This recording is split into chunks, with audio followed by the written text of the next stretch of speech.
The Book by H.P. Lovecraft.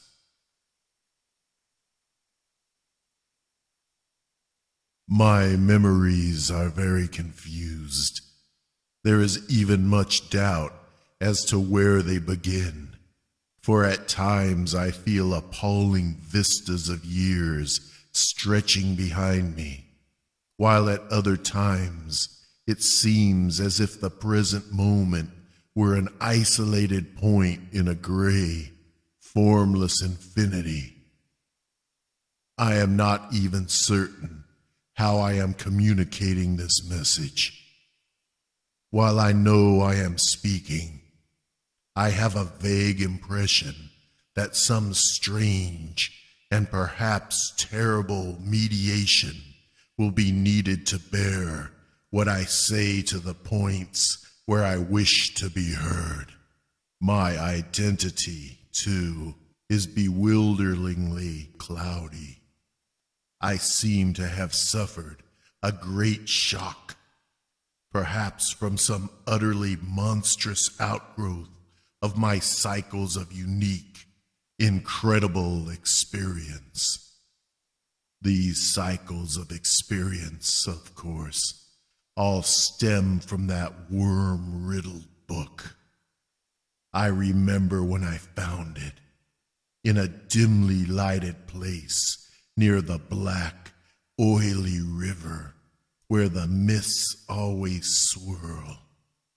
That place was very old, and the ceiling-high shelves, full of rotting volumes, reached back endlessly through windowless inner rooms and alcoves.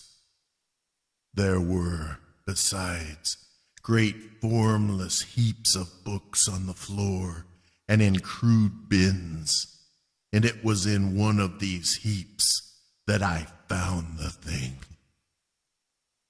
I never learned its title, for the early pages were missing, but it fell open toward the end and gave me a glimpse of something which sent my senses reeling. There was a formula, a sort of list of things to say and do, which I recognized as something black and forbidden, something which I had read of before in furtive paragraphs of mixed abhorrence and fascination penned by those strange ancient delvers into the universe's guarded secrets whose decaying texts I love to absorb.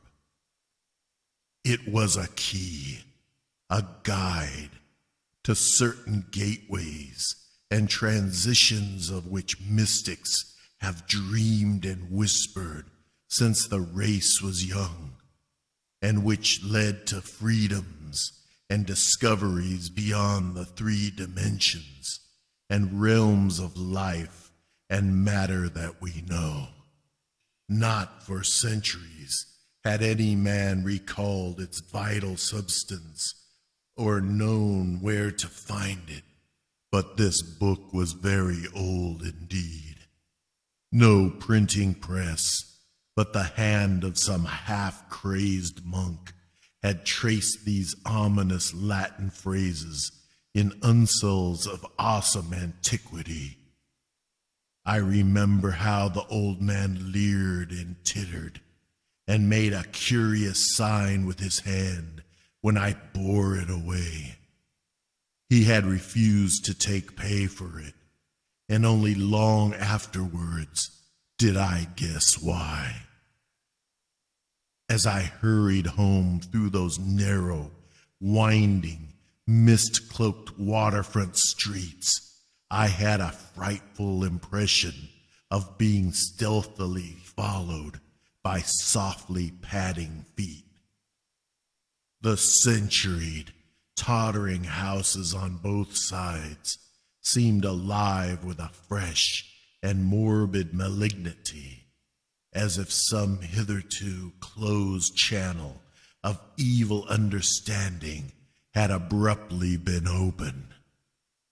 I felt that those walls and overhanging gables of mildewed brick and fungoid plaster and timber with eye-like diamond-paned windows that leered could hardly desist from advancing and crushing me, yet I had read only the least fragment of that blasphemous rune before closing the book and bringing it away.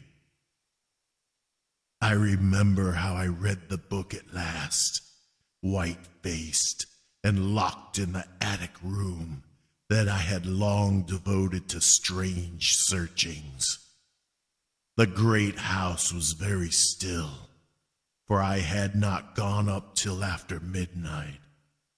I think I had a family then, though the details are very uncertain, and I know there were many servants. Just what the year was I cannot say, for since then I have known many ages and dimensions, and have had all my notions of time dissolved and refashioned.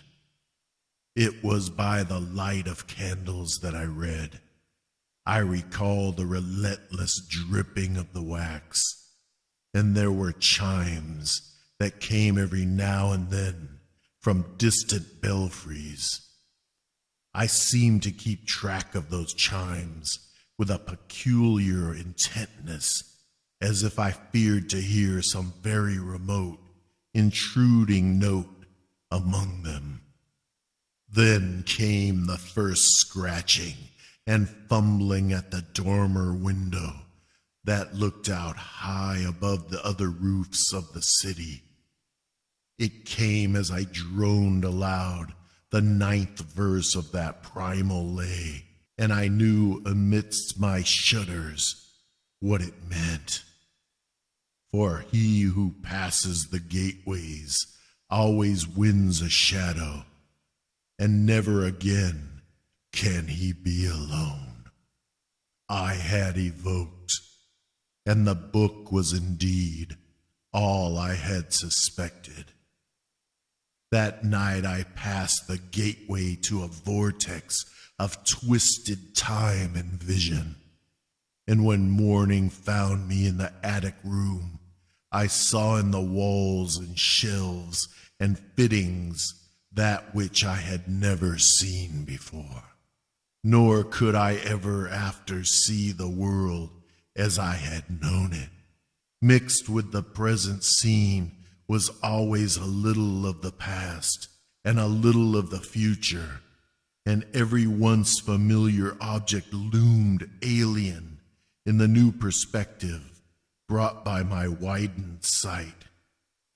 From then on, I walked in a fantastic dream of unknown and half-known shapes, and with each new gateway crossed, the less plainly I could recognize the things of the narrow sphere to which I had so long been bound. What I saw about me, none else saw, and I grew doubly silent and aloof lest I be thought mad. Dogs had a fear of me, for they felt the outside shadow which never left my side. But still I read more, in hidden, forgotten books and scrolls to which my new vision led me, and pushed through fresh gateways of space and being and life patterns toward the core of the unknown cosmos. I remember the night I made the 5 concentric circles of fire on the floor and stood in the innermost one, chanting that monstrous litany the messenger from Tartary had brought. The walls melted away, and I was swept by a black wind through gulfs of fathomless gray, with the needle-like pinnacles of unknown mountains miles below me. After a while, there was utter blackness, and then the light of myriad stars forming strange, alien constellations. Finally, I saw a green-litten plain far below me, and discerned on it the twisted towers of a city built in no fashion I had ever known or read or dreamed of. As I floated closer to that city, I saw a great square building of stone in an open space, and felt a hideous fear clutching at me. I screamed and struggled, and after a blankness was again in my attic room, sprawled flat over the 5 phosphorescent circles on the floor. In that night's wandering, there was no more of strangeness than in many a former night's wandering. But there was more of terror, because I knew I was closer to those outside gulfs and worlds than I had ever been before. Thereafter, I was more cautious with my incantations, for I had no wish to be cut off from my body and from the earth in unknown abysses whence I could never return.